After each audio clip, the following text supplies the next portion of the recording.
వారిల్లో పుణ్యదానములు కలిగి కోటి పుణ్యాలు కలిగి సంకరణ వరములు కలిగి మహేశ్వరు మీరు సంకరణ వరములు కలిగి చల్లగా ఉండి మీ కుటుంబం చల్లగా ఉండి మీ అక్క చెల్లెళ్ళు చల్లగా ఉండి మీ అన్నదమ్ములు చల్లగా ఉండి మీ తల్లిదండ్రులు చల్లగా ఉండి శుభోదయములు కలిగి పాటి పంటలు కలిగి మీ వ్యాపారాలు చల్లగా ఉండి కోటి లాభాలు కలిగి సంగమయ్య జీవన కలిగి పార్వతి పరమేశ్వరుడు చల్లగా చూసి శుభోదయం కలగాలి పాటికి పరిచయం కలగాలి.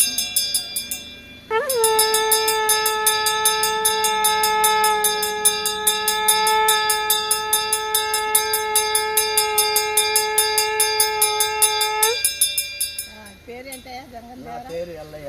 ఎల్లయ్య పేరు పెళ్ళూరు వాళ్ళు. పెళ్ళూరు వాళ్ళు అంటే మీకు వేరే ఉంటారు ఇట్లా తెలుగువాళ్ళని అంటే ప్రత్యేకంగా ఇంకేమైనా ట్రైనింగ్ ఇస్తారా? ఏం పర్లేదు. మనం ఏంటంటే మేము జీవించే జీవనంలో ఒక జీవనం కాకపోయినా ఒక జీవనం మీకు చల్లగా చూస్తుంది దేవుడు. ఆ పార్వతి పరమేశ్వరుడు ఆ వైశ్వరుడు చల్లగా చూస్తారు తల్లి. సరే బాగుంది.